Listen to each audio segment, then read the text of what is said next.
हिमाचल प्रदेश विधानसभा के बजट सत्र के चौथे दिन विपक्ष ने देहरा के मुद्दे को लेकर जोरदार वॉकआउट किया। विपक्षी नेताओं का आरोप है कि सरकार ने देहरा क्षेत्र की समस्याओं को नजरअंदाज किया है और स्थानीय लोगों की समस्याओं को हल करने के लिए कोई ठोस कदम नहीं उठाया गया है। नेता प्रतिपक्ष जयराम ठाकुर ने मीडिया से बातचीत करते हुए कहा कि सुक्खू सरकार प्रदेश के विभिन्न क्षेत्रों को अनदेखा कर रही है। उन्होंने कहा कि देहरा क्षेत्र में लोगों को मूलभूत सुविधाएं उपलब्ध नहीं हो पा रही है और इस मुद्दे पर सरकार की चुप्पी दिख रही है, वह विकास के प्रति गंभीर नहीं है। उन्होंने यह भी आरोप लगाया है कि सरकार ने अपनी घोषणाओं पर काम नहीं किया है और प्रदेश वासियों के मुद्दों को हल करने में पूरी तरह से विफल रही है।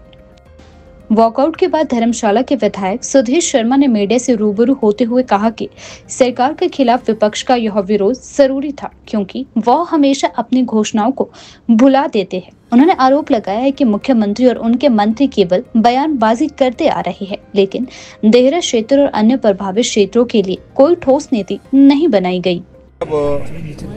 माननीय विधायक आशीष शर्मा जी ने देहरा के उपचुनाव के दौरान वहाँ सैकड़ों महिला मंडलों को पैसा देने की बात पर प्रश्न उठाया तो हमारे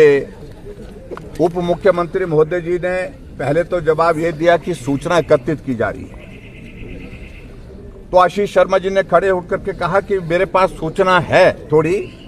लेकिन हम पूरी सूचना चाहते हैं और जो सूचना इनके पास थी वो रिकॉर्ड पर है।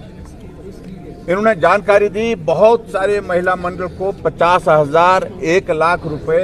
उनके खाते में, जब मॉडल कोड ऑफ कंडक्ट वहां पर लगा हुआ था, उपचुनाव हो रहा था और उस उपचुनाव में मुख्यमंत्री जी की धर्मपत्नी चुनाव लड़ रही थी। कांगड़ा सेंट्रल कोऑपरेटिव बैंक की ओर से वहां पर पैसा डाला गया और कोड ऑफ कंडक्ट लागू था। और सारी बात को मुझे लगता है कि सरकार को गंभीरता से समझना चाहिए। जब मॉडल कोड ऑफ कंडक्ट लागू है, उस दौरान कोई भी ट्रांजैक्शन बैंक से इस प्रकार से नहीं की जा सकती है, सिवाय सिर्फ जो स्थापित जो चली हुई योजना है उसके सिवाय। और उप मुख्यमंत्री बार बार इस बात को लेकर के कह रहे हैं कि आपने किसान सम्मान निधि डाली थी। किसान सम्मान निधि का कोई लेना देना नहीं है, क्योंकि वो योजना है, उस योजना में क्वार्टरली जो किस्त किसानों के खाते में डाली जाती है उस पर कोड ऑफ कंडक्ट का इम्पैक्ट नहीं आता है, क्योंकि वो बिल्कुल जो है वो एक योजना बनी है, उसका शेड्यूल बना हुआ कब जो है पेमेंट खाते में डाली जाएगी। लेकिन यहाँ हैरानी की बात है,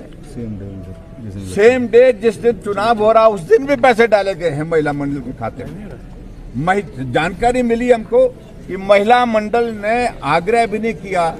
किसी बात के लिए कि हमारे खाते में पैसा डालो, और ऐसा भी नहीं पाया गया है कि उन महिला मंडल को कोई विशेष किसी योजना के अंतर्गत या किसी विशेष कार्य के लिए वो पैसा डाला गया। सिर्फ वो पैसा अगर डाला गया वो सिर्फ एक काम के लिए डाला गया, क्योंकि वहां पर उपचुनाव चल रहा था और उपचुनाव में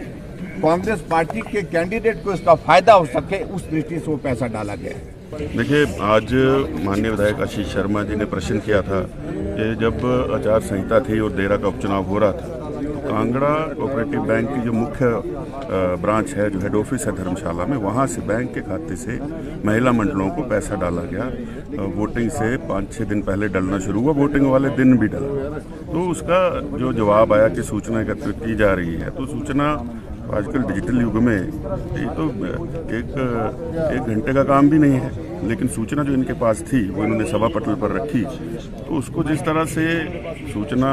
को छुपाया जा रहा है, तो उससे ये साफ जाहिर है ये कैश फॉर वोट का मामला है और आचार संहिता का उल्लंघन करके वोट को प्रभावित करने के लिए जो है वो बैंक का पैसा, कोई स्कीम नहीं, कोई योजना नहीं, बैंक का पैसा जो है वो महिला मंडलों को डाला गया।